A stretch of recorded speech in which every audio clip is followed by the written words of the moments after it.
Hello, everybody. This is Skip Alzheimer. Welcome to the AV Geeks Lunchtime Streaming Show, where we watch old 16mm films. And I'm not at the archive today because we don't have internet at the archive. There was some suspicious digging going on our block, and I think that might have cut our fiber cable.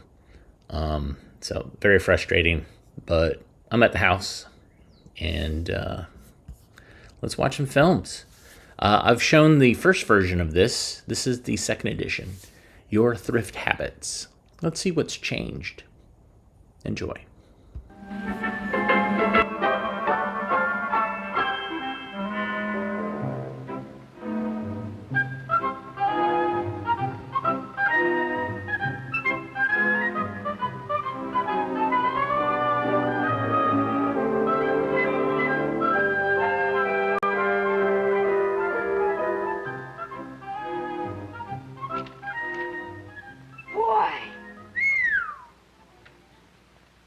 Okay, I give up. Oh, did I disturb you, Dad? I was just looking at this new camera. Camera? Yeah, only $40. Well, buy it. You've got a steady allowance and a good part-time job. You kidding? Who is $40? Look, Tony, no more loans. Or just last month, I financed your new baseball mitt. $8.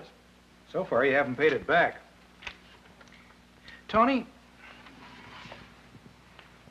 maybe there's something wrong with the way you're handling money. Here comes the lecture. Advice, no lecture.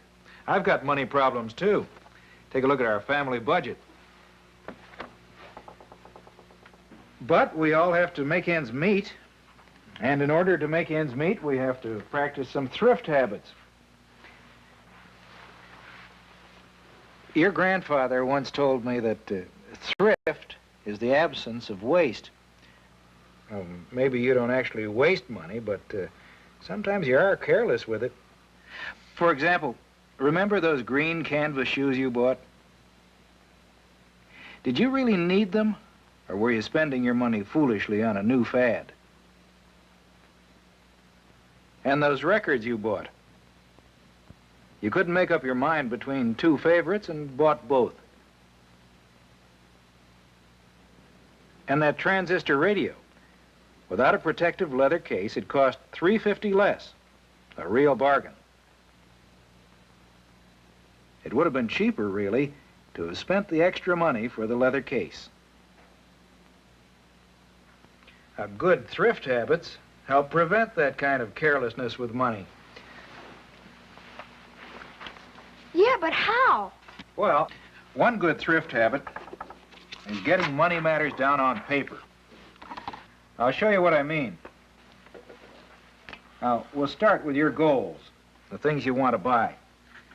We'll call this Tony's Money Goals.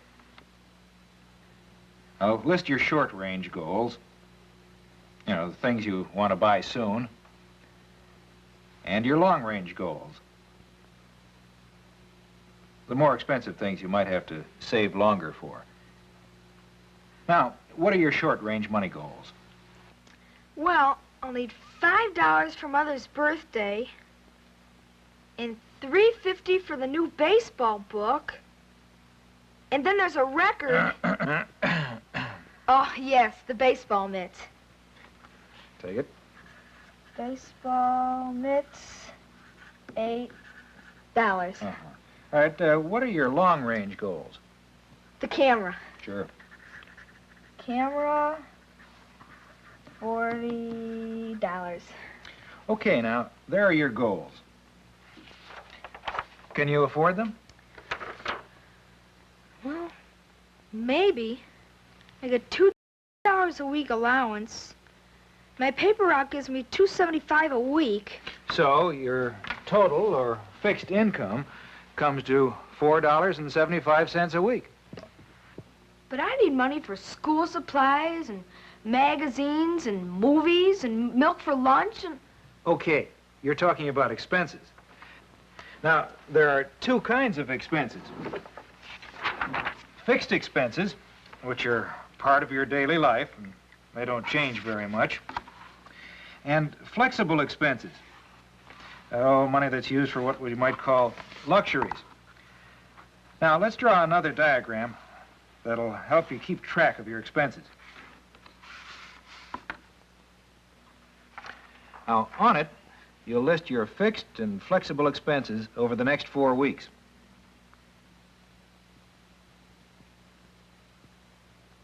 For the next 4 weeks, Tony was very careful, keeping up his expense record. It was a good expense record, and I told him so. Well, this is fine, Tony. Just fine. Have any trouble keeping it up to date? Well, not after I got into the habit of doing it. Good. Let's see, your fixed expenses were milk, 50 cents, church contributions, 30 cents, and a haircut, $1.75. Our haircut's a fixed expense? Well, anything you need to spend money on regularly is a fixed expense. All right, let's look at flexible expenses. School supplies, snacks, magazines, model kits, game tickets, and movies. And here are your total expenses for each week. Hey, you stayed within your income all the time. Yeah, and I say more than $7. You know, when you write down every expense, it makes you more careful about how you spend your money.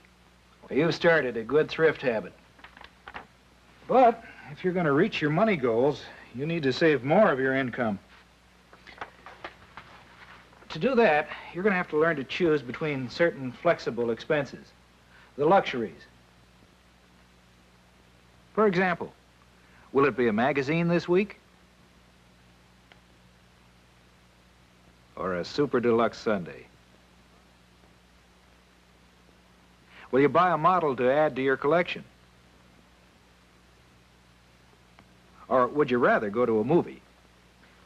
By keeping flexible expenses to a minimum, you save more for your goals. Understand? Sure. But now that I'm watching my expenses, I guess I can afford some of the things I want. Well, it'd be better to get into the habit of using a system to save for your goals. Another system? Using a system is the best way to handle money with any success. Now, how about another chart to help you keep track of your savings? Another chart? Well, give it a try anyway. This column lists your goals, short range and long range. This column shows how much they cost. This column will show what you should save each week to reach a goal. A mother's gift, for example. A mother's birthday is May 15th. How many weeks to May 15th? Just a second. 2, 3, 4 weeks. All right. Dividing the cost of the gift, $5, by the number of weeks, 4, our answer is $1.25. Yeah, I see. I've got to save $1.25 a week. And the baseball book. I'd like that before the big series. 8 weeks from now. All right. Well, that's 44 cents a week. And you'll need about 50 cents a week for the mitt. Hey, Dad, don't forget the camera. I want it for when school begins next semester. Okay. That's 16 weeks. 16 weeks. Let's see, that would 40. be... It's $2.50 a week. $2.50. All right, now, after deducting expenses each week, list the amount left over here, and then you can apply certain amounts to your goals. If you want to reach those goals, you'll have to save $4.69 a week.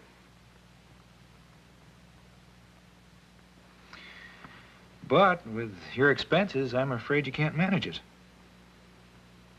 But if I watch my flexible expenses and drop one of my goals, that'll help balance things. That's the idea.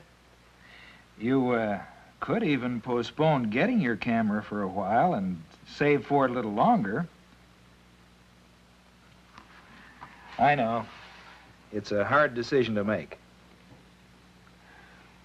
All these thrift habits are hard. Sure. But thrift habits help you save to get what you want. And you're learning to stand on your own financially. Thanks for the help, Dad. Good night. Anytime, Tony. Well, it seemed Tony had made a good start.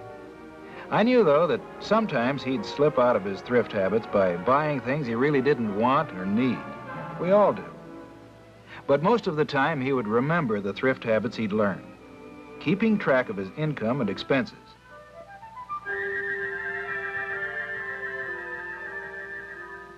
Deciding on money goals, whether short range, such as Mother's birthday gift, or long range, such as an expensive camera. And saving for these goals week by week until he could pay for them. These are some of the basic thrift habits. As you can see, they worked for Tony, and they'll work for you, too.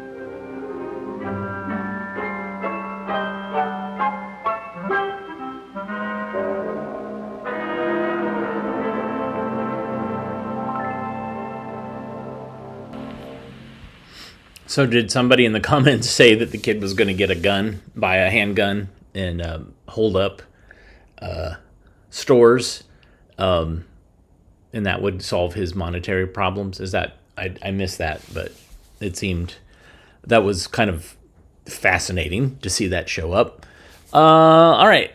This one's by Centron, and they did a series called Community Helpers, and this is School Workers. Enjoy.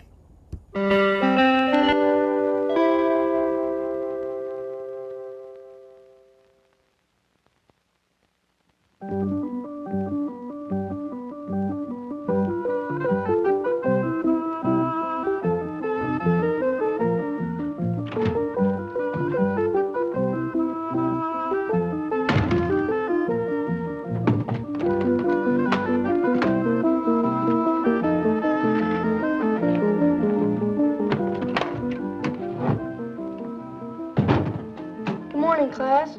Good morning, sir. We'll now stand for the Pledge of Allegiance. In this school, we've changed only one thing: the ages. I pledge allegiance to the flag. The older people are the students. The younger people are teachers and other school workers. A nation under God, indivisible. Do you think this would work? Sure it would. For a while, anyway. First thing this morning, we are going to review our may I's. What sort of things could children teach adults? We forgot to say may I. Oh, we all forget sometimes. Let's try it again. Linda, stand up.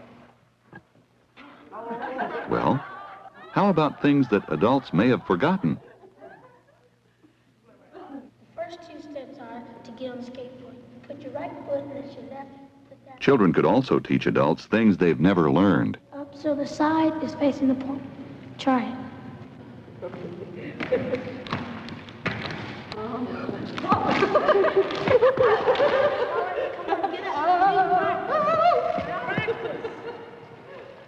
Come on, straighten out those backs. Needs more practice. Come on. Try to keep yourself balanced. Robert, I hear you're having a problem. Come into my office and we'll discuss it. I'm sure we can work it out with the help of your children.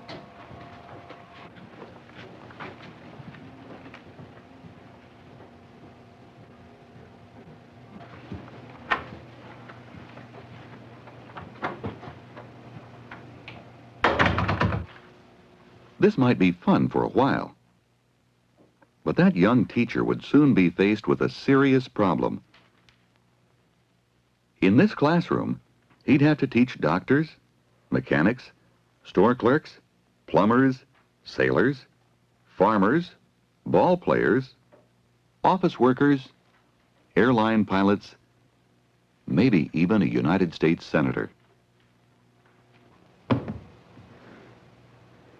I can't teach all these people. I haven't been through high school yet.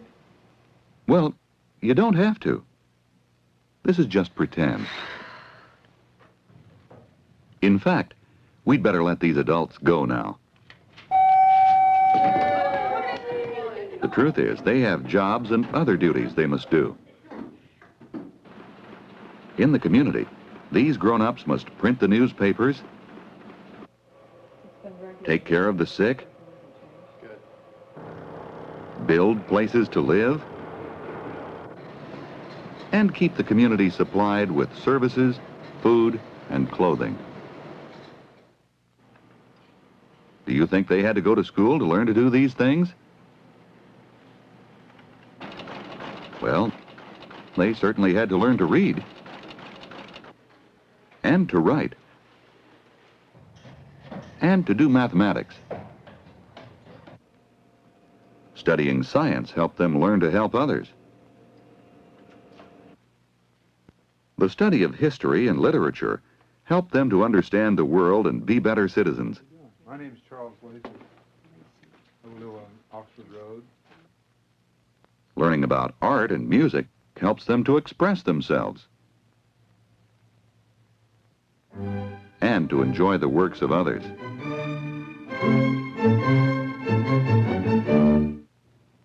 Someday, their children will grow up and want to do these things too. The parents know before that can happen, the children will have to study and learn. Who is going to teach them? I would like to teach the children, but I'm busy all day carrying the mail. I'd like to, but if I don't stay here and work on these vehicles, they'll never get done. And people have to work in the restaurants, or we won't be able to eat out. What a busy community needs are people who will devote their whole day just to the children. So some people decided to become teachers and school workers. Their job in the community would be helping the children learn. Here's how it works. School workers pay other people in the community for food, clothing, gasoline, car repair, and whatever else they need. And the other community workers pay the school workers for teaching the children and taking care of the school. Let's go back a moment. Remember our classroom full of doctors, office workers, sailors, clerks, and pilots? Can you tell which is which? No, nobody can tell just by looking at them in a classroom. And just imagine if this were a real classroom. Now it's even harder to tell which one will grow up to be a doctor, which a business person, and so forth. What does the teacher think about that? I look at the children, and what I see are all kinds of wonderful hopes for the future. I don't know what they'll be when they grow up. That's up to each one of them. My job is to help them learn so they can become whatever they want to be. To do that, the teacher first had to go through all levels of school: elementary school, junior high, high school, and college. In college, this person and a friend decided to make teaching their career. They and other college students were studying subjects that most children wouldn't understand. Then they realized something important. The only reason they could learn grown-up things was because, as children, they had learned to think and study in their early years of school. So they decided it was important to teach children, and that was what they would do. 190. Be very careful that when After years of study, he got a job teaching children in another city. from the ones column over to the tens. Who can tell me who are She applied to the school board in this community and was hired to teach this class. Right. Can anybody tell me where there are refugees right now? A lot of them. In Thailand? Kind of close to there. Of course, not all people who work at a school are teachers. Before we go in and look, can you name some of the other jobs people have at your school? There's the teacher in charge of the whole school, the principal. When a classroom teacher gets sick, the principal has to find a substitute. There are books to order, records to keep, and special school events to plan. The principal has to keep track of everything that's going on in the school. Mr. Harris, this is Tom Jerome at Nottingham. Could you come in this afternoon and help us out in the second grade? Good. We'll see you about 12 o'clock then.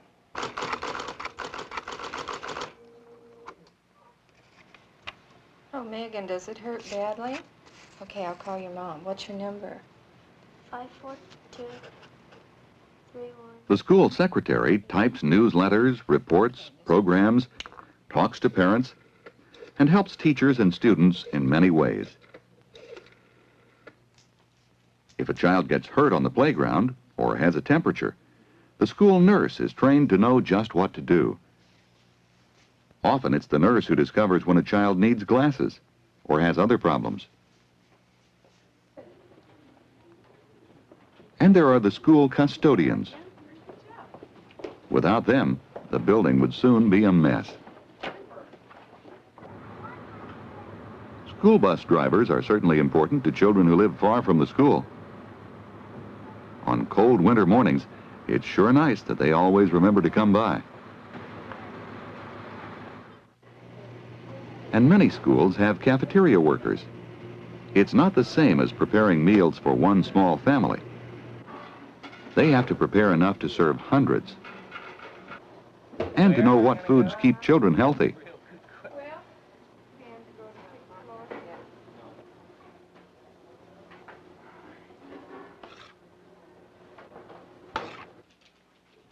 All of these people are devoting their lives to helping children learn. Do you think children understand that? Denise, what do you want to be when you grow up? I want to be an explorer. Do you think explorers have to know how to read and do mathematics? Yes. Sure. How else are they going to be able to read maps and directions? Or figure out how much to pay for travel tickets and meals and places to sleep? Dave, what do you want to be? Either a television newsman or draw cartoons. Does a television newsman have to be good at reading? Sure, he has to read the news. A cartoonist must have to read a great deal to know what to make cartoons about. And if he couldn't write, he couldn't tell us what the cartoon characters are saying. Darryl, Yes? what do you want to do when you grow up? I want to take care of all kinds of animals and be a veterinarian. What do you hope to be, Kevin? I want to be a teacher. Well, maybe someday you will be a teacher, or explorer, or nurse, or mechanic, or doctor, or artist. The fact is, with the help of your school workers, you can be anything you learn to be.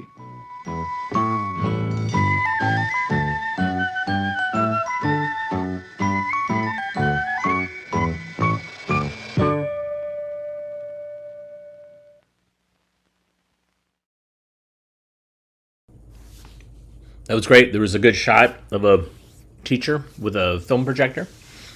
It looked like a Bell and Howell, which we don't like. We don't like those. Those are film chewers. Happy birthday, Old Radios and Ernest Cruz. Yeah, you guys have been around for a while. And so thanks for contributing. All right, let's look at Mexico in the 1970s. A city family. Enjoy. Y Julia Rosa, ¿y tú qué vas a hacer? ¿Vas a seguir estudiando? ¿Y qué te gustaría estudiar? I am a computer technician. My name is Gildardo Montalongo. I work and live in Mexico City. In the last few years of industrial growth, our standard of living has improved. Although many changes have taken place, our values and our traditions have remained. The family is still the most important part of our lives. I am a fortunate man. I have a good-paying job and a loving family. Manuel, my oldest, is 16. He is very good at soccer. Javier is 12 years old and is a very good student. He reads all the time. I feel he is too serious for a boy his age. My daughter Carmen is 15. She has a sharp mind and would like to be a physicist.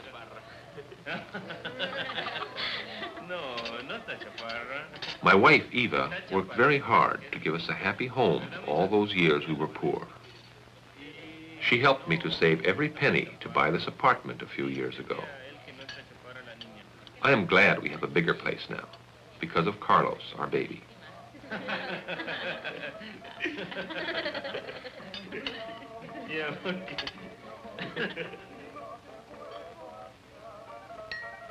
We always have breakfast together.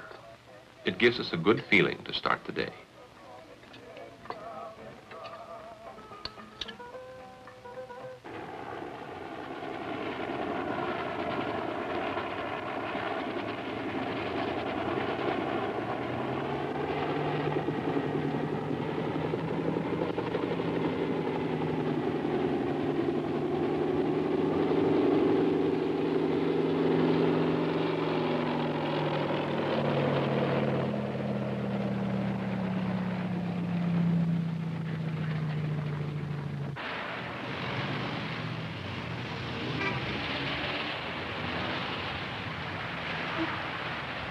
I enjoy the drive to work. It seems only the statues are the same, and that new buildings appear every day.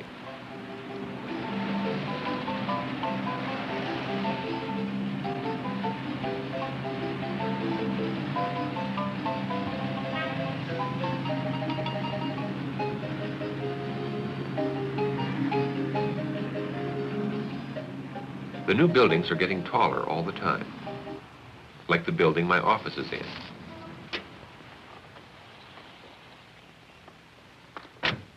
It is called the Latin American Tower, the tallest building in Latin America. I started in the stockroom 13 years ago. My company sent me to school at night to learn about computers. It was difficult to work and study at the same time, but now I'm a supervisor in charge of 10 people. I know the value of schooling, and I want my children to have the best education.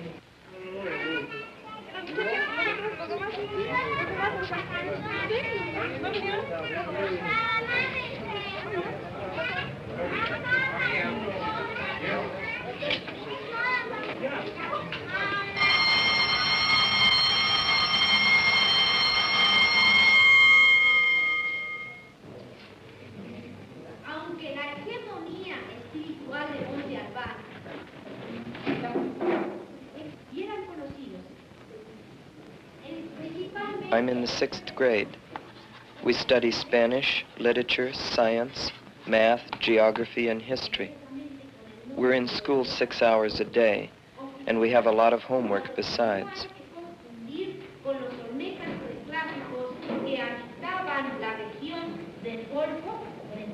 I like most the field trips, like the one we took to the Mexican Museum of History. History is my favorite subject.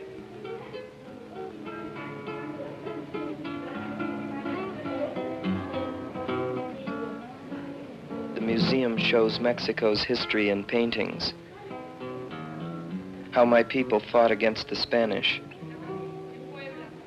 and about our long struggle to become an independent nation.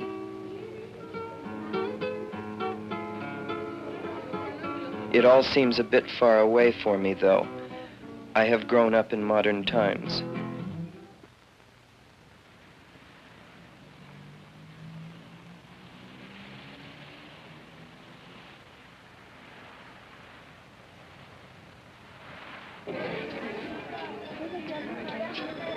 I like to shop at the supermarket. Although the prices are higher than at the open markets, it is more convenient. I can walk here, and it is open every day of the week.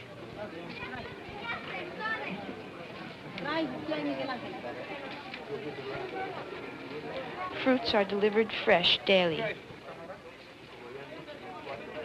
I use more prepared foods. Even chili comes in cans now. Mexico.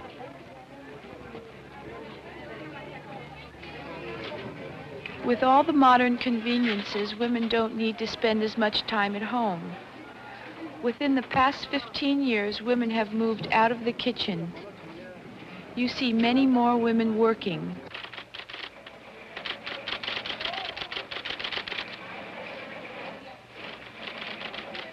I am now hiring more women for skilled jobs.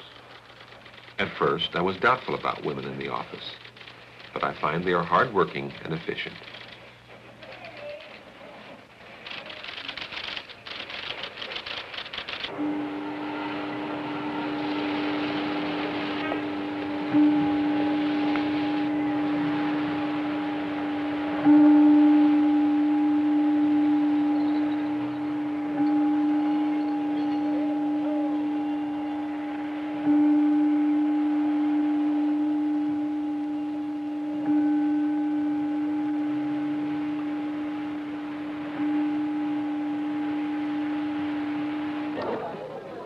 I come to this restaurant because it is close to my office. The food is good and the service is fast. This was a private home in Spanish times. It was built hundreds of years ago. The menu offers a great variety of foods, sandwiches, hot dogs, and many Mexican dishes. Today, I will have a cheese enchilada. It is one of their specialties.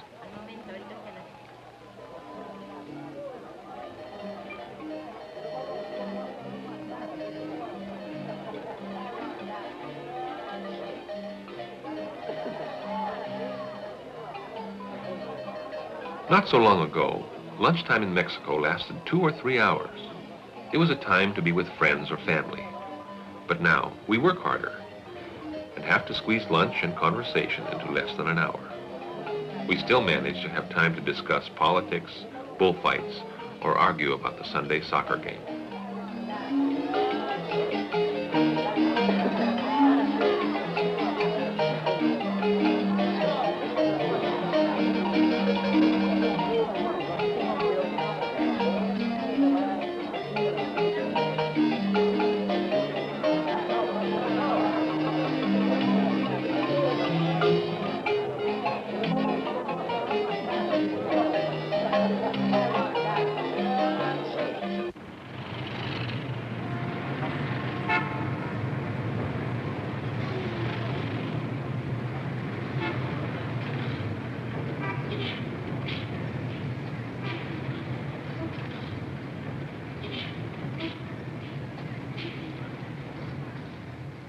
There is nothing better than a taco after a soccer game. Almost every afternoon, my brother and I play in a club.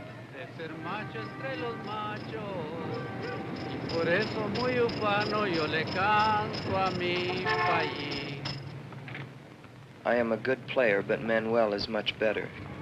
He has already made the Mexico City team.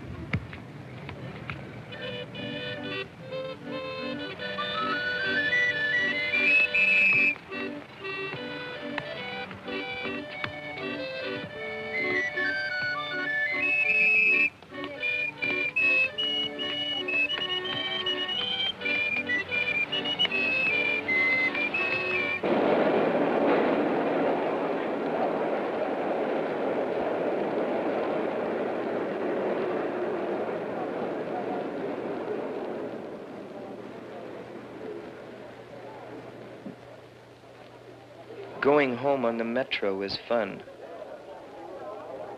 When the metro opened for the 1968 Olympics, we used to spend hours riding it.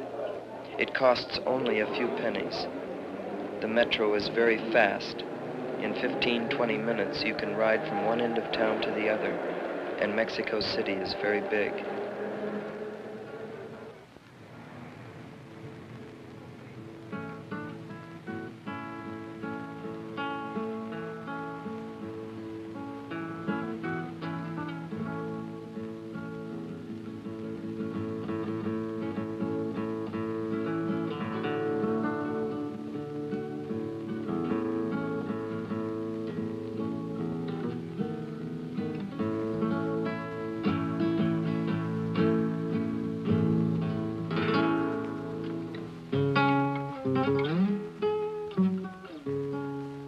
last summer, Dad took the whole family to Acapulco for a vacation.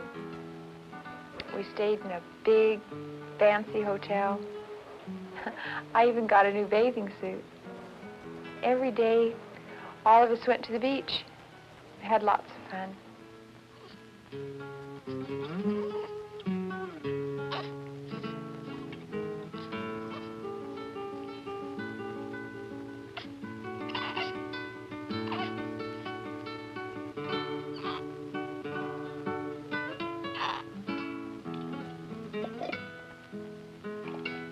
Tortilla soup is one of my husband's favorites.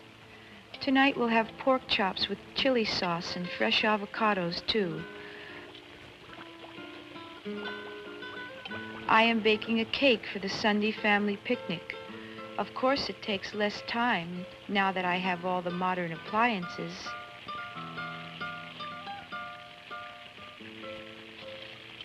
But I remember the years when we lived in the old section of town called the Guerrero. The people in the Guerrero work mostly in factories and are poor, but kind and friendly.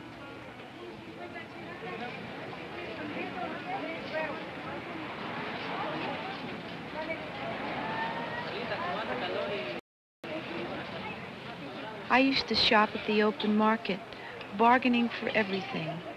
In those days, a penny meant a lot.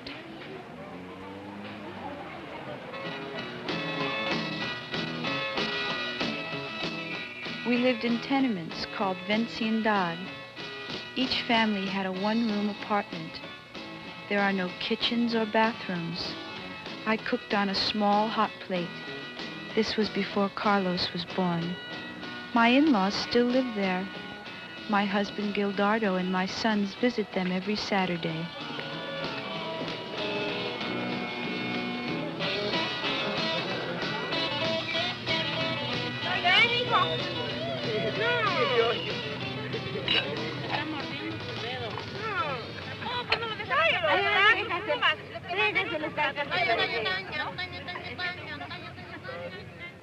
I moved to Mexico City 35 years ago so my children could have a better life.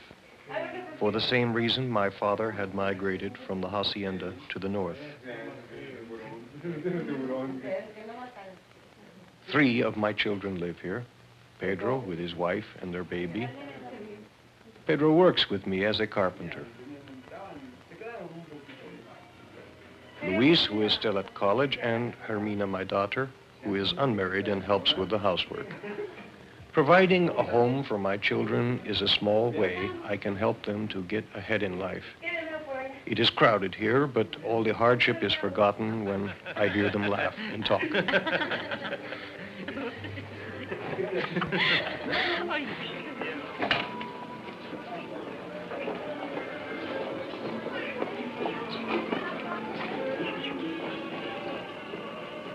Now my son, Gildardo, is providing for me. He is buying a new house. Whenever we have a chance, we go to see how the new construction is coming along.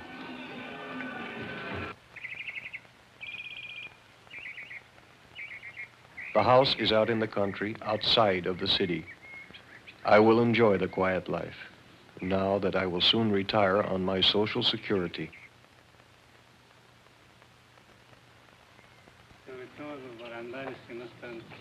I think my parents will be happy here.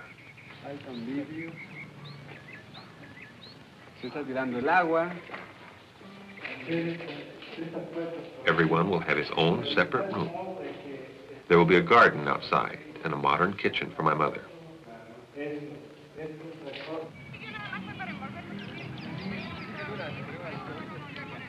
Ever since I was a little boy, I can remember coming to Chapultepec Park. It is a huge and beautiful oasis in the middle of the city. We spent many pleasant Sundays enjoying the fresh air. It was a change from the narrow courtyards of the Vecindad.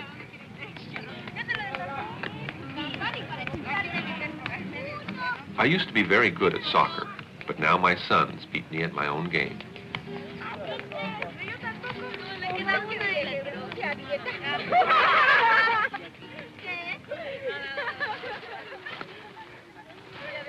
Food is plentiful. Everyone brings his favorite dish.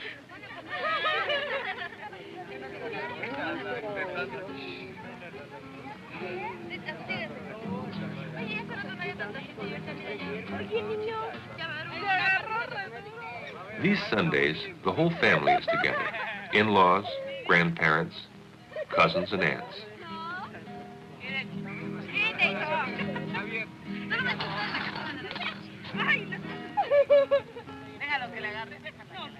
We like each other, and we are good friends.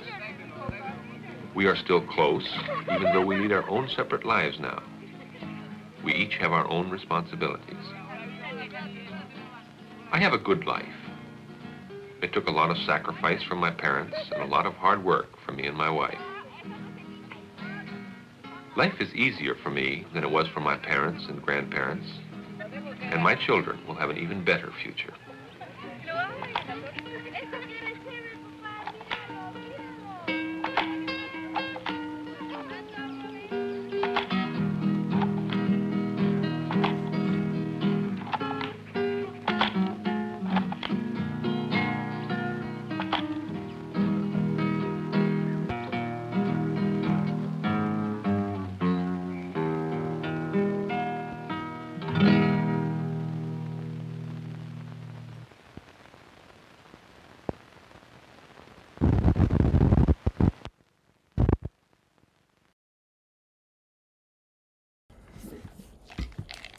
Wow, it was pretty great.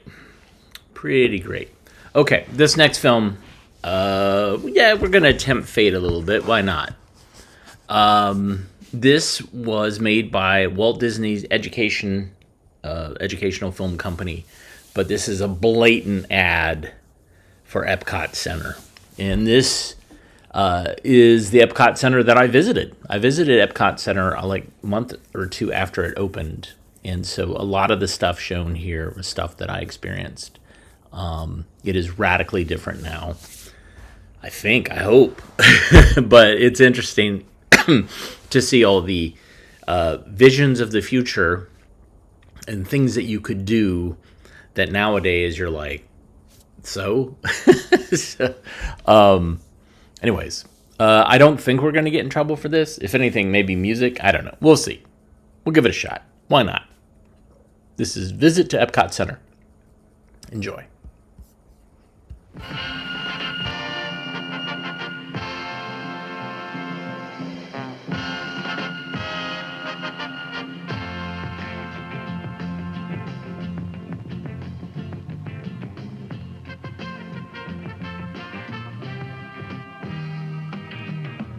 Welcome to this very special place. Epcot Center, Walt Disney's greatest dream, is now a reality. Located within the Walt Disney World Resort near Orlando, Florida, Epcot Center has two major themed areas. Future World is a showplace for new ideas and new technologies. It provides entertainment with a purpose and is dedicated to that most precious of human resources, imagination. While Future World has the look of tomorrow, World Showcase presents a colorful array of architectural styles and historic landmarks. This is a true community of nations, each proudly displaying the culture and accomplishments of its people. Here, everyone is a world traveler. You can go from Europe to Asia and back again in the course of a single afternoon. Towering above the entrance to Future World is the most recognizable, most dramatic symbol of Epcot Center, Spaceship Earth. Inside the 18-story geosphere, there awaits a journey through the history of communications, from cave painting to the dawn of recorded time, through the Renaissance, the invention of the printing press, Number, please. and the telephone, to the vast electronic network that now surrounds our planet. At the end of the ride is Earth Station, a futuristic city hall where information systems and touch-sensitive screens help you plan your day, or allow you to call for personal assistance. Communicore, with its central location, is the hub of Future World. In a sense, it's also the heart of Epcot Center, for here are the computers that control many of the attractions. As in Spaceship Earth, Communicore's theme is communications, but with a special emphasis on systems that are friendly, not formidable. Come talk to Smart One. He'll listen and talk back. Let's see. Touch a sensitive screen to assemble the American flag.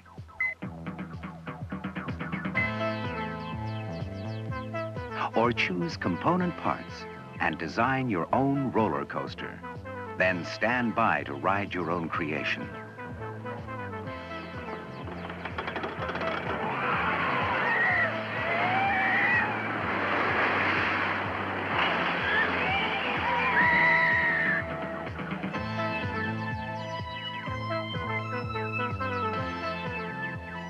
In Future Choice Theater, express an opinion, perhaps about a simple matter of preference, or perhaps about an issue of vital importance.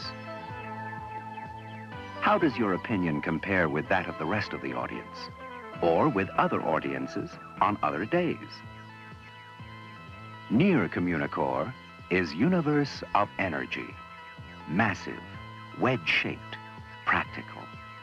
The roof is covered with photovoltaic cells that collect solar radiation and help power traveling theater cars, each one capable of carrying up to 97 passengers.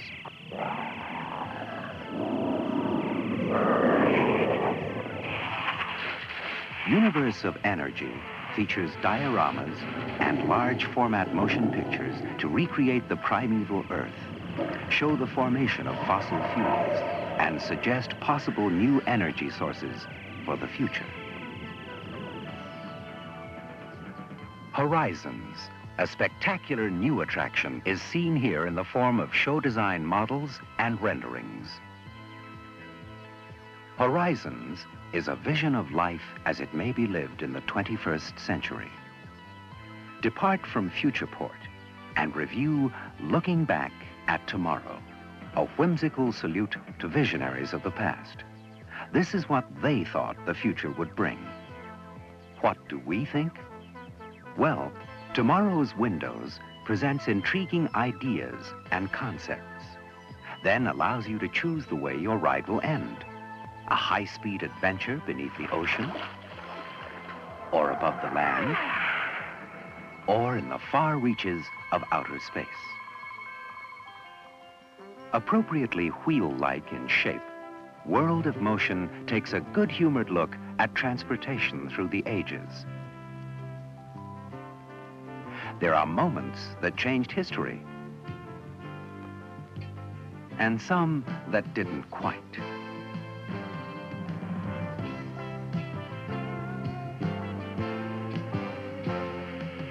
And of course, with increased mobility, there are bound to be hazards.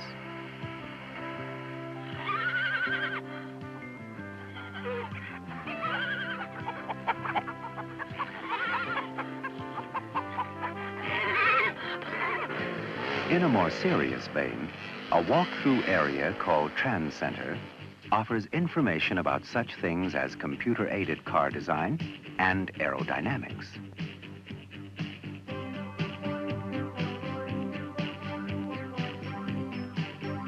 Could this be the car of tomorrow?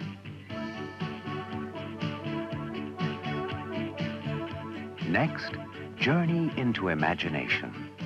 But before going inside, pause for a moment by the world's craziest fountains.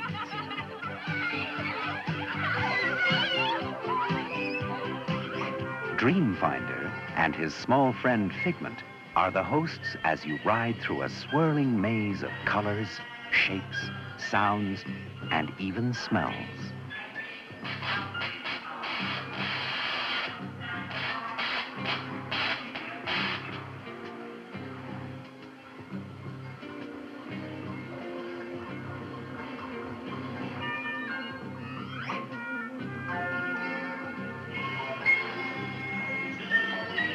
The ImageWorks is a creative playground featuring stepping tones, bubble music,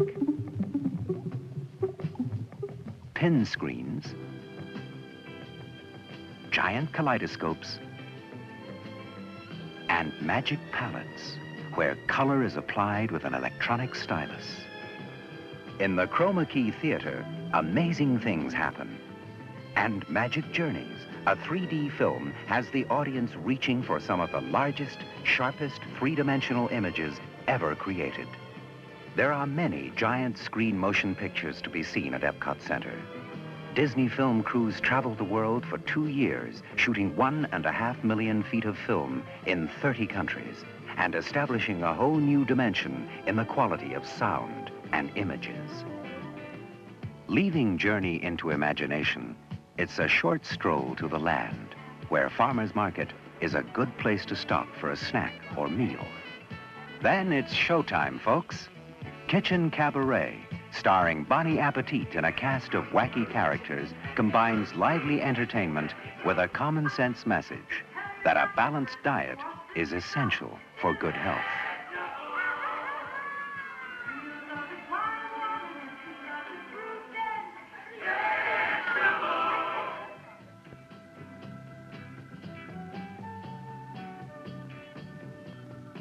Immense in scale, with 6 acres under one roof, the land provides living proof of a new partnership between people and nature.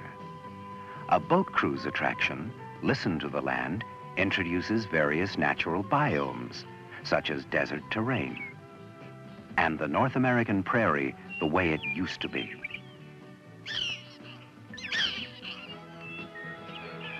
It looks at the development of farms and rural homesteads, then moves through greenhouses and growing areas where experiments are continually underway. The object is not to eliminate conventional farming methods, but to supplement them. Here, different food crops are grown side by side, a technique called intercropping. And tropical and desert plants share the same environment. Some plants are grown in sand, with trickle irrigation providing just the right amount of nourishment. Others are suspended in the air, their roots misted with a mixture of water and nutrients, or are moved on conveyor belts through optimum light conditions. This revolving drum reproduces the force of gravity, a potential way of growing crops in outer space. The land's creative greenhouses offer alternatives for the future, providing a testing ground for new techniques that may one day play an important role in high-density food production. Finally, the delicate balance between technology, progress, and the environment is explored in Symbiosis, a widescreen motion picture in the Harvest Theater. The Land clearly exemplifies Epcot Center's goal: to entertain, inform, and inspire. It may cause you to wonder, how was Epcot Center conceived? Where did it all begin? Well, it could be said that the dream began in California. And now, Walt Disney will step forward to read the dedication of Disneyland.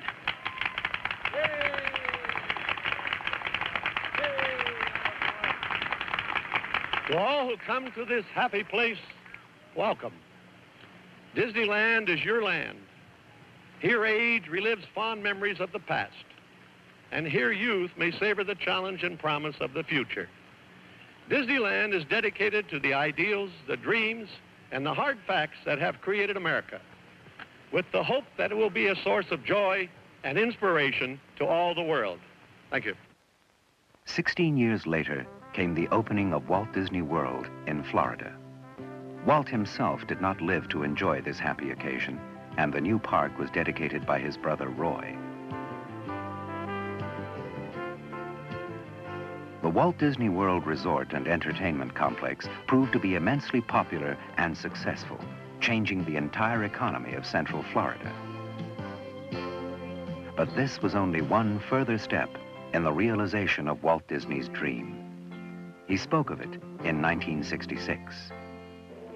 Epcot will take its cue from the new ideas and new technologies that are now emerging from the creative centers of American industry. It will be a community of tomorrow that will never be completed, but will always be introducing and testing and demonstrating new materials and new systems. Construction began in 1979.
In October of 1982, Epcot Center was officially declared open.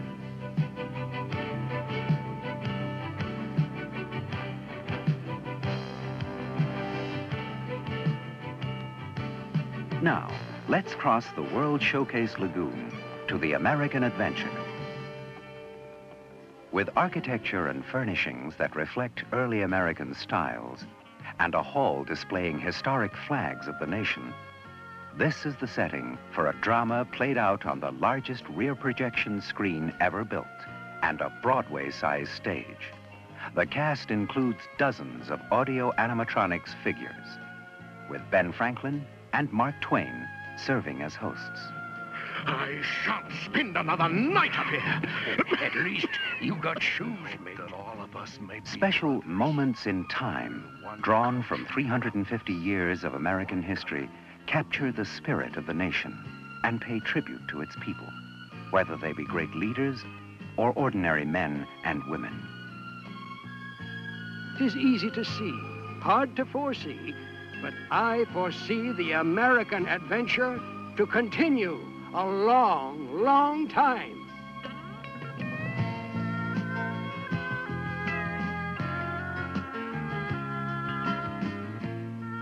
From the American adventure to the adventure of traveling the world. Italy, for example, to enjoy the ambience of Venice. A classical fountain. The fun of street theater. Lunch in a popular Roman restaurant.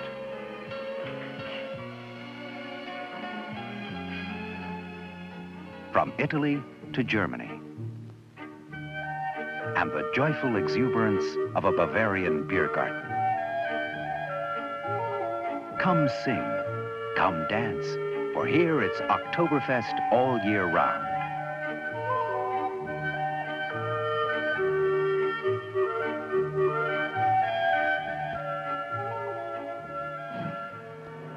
Next, China.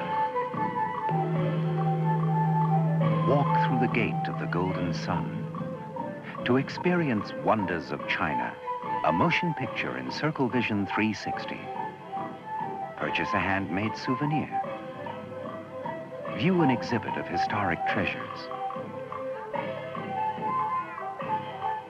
But beware of the dragon.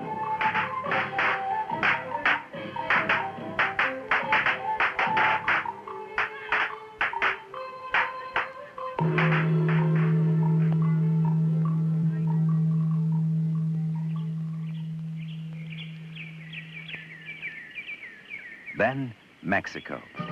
A Mayan pyramid towers above World Showcase Promenade. A mariachi band sets the mood.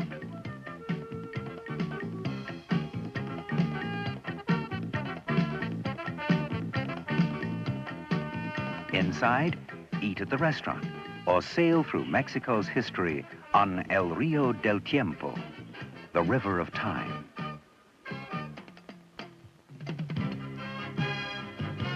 On to Canada, Indian carvings, French colonial architecture, the skirl of the pipes. All are symbolic of the nation's heritage. And stand by for a whirlwind tour of a spectacular land as you are surrounded by the Circle Vision 360 motion picture, Oh Canada.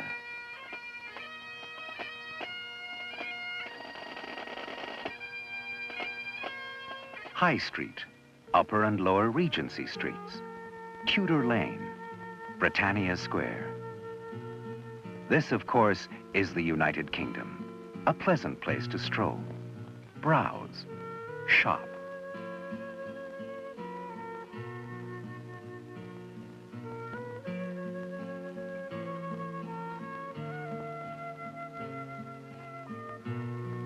This could well be a bridge across the Seine, or even the English Channel, for on the other side lies France. At the end of this gracious boulevard is a theater showing the 5-screen motion picture Impressions de France.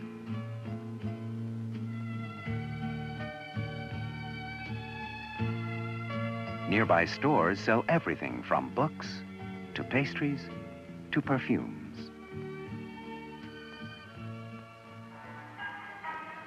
The journey continues to Japan, serene, formal, with enduring traditions of design and craftsmanship. One of the pleasures here is to watch a master chef at work, or to see the fantasy dream maker sculpt candy into the elaborate shape of a bird, a heron, then give it away to someone in the crowd.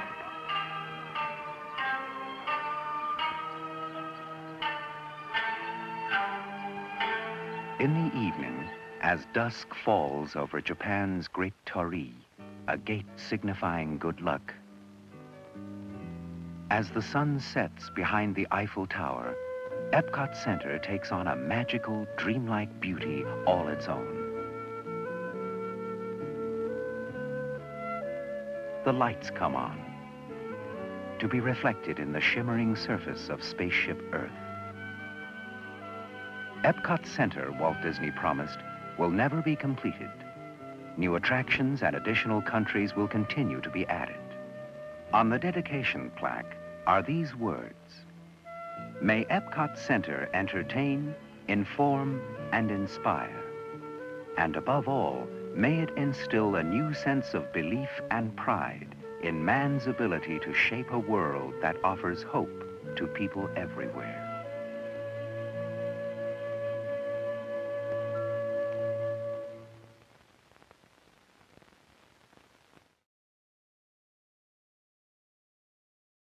So that's just Walt Disney's take on the World's Fair.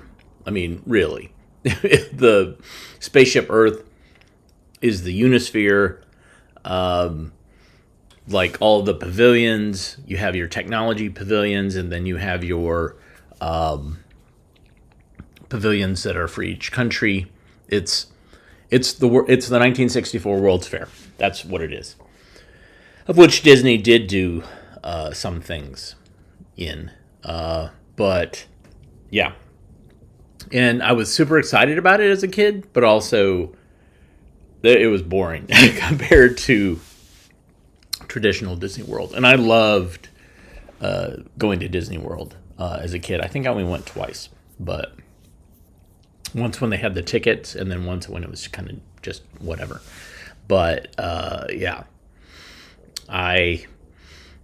Epcot, I liked some of the technology stuff. The Make Your Own Roller Coaster was really awesome. The 3D film was really awesome, but that riding that ferry through the land, and it was not interesting at all. Really tedious. And then going to all the countries, none of them had rides, I don't remember. So, yeah, there you go. Anyways, thanks for watching today. Hopefully I'll have the internet tomorrow at the archive, and that's where I'll be. But we'll see. Everybody have a great rest of your day. If you like what you saw, hit the thumbs up, hit the like button. Hey, I've been invited to participate in the Found Footage Festival's next toe tapping tournament on March 31st. So next week I might pull out some of the previous candidates. Not ones that we've done the tournament. We're not going to do a stylized bracket and all that stuff because that's just a lot of work. But I might pull out a couple of songs because I've been making notes over the years. If there's any that you particularly like over the last 2 years, write me at skip@avgeeks.com. All right, everybody. Thanks for watching, and we will see you tomorrow.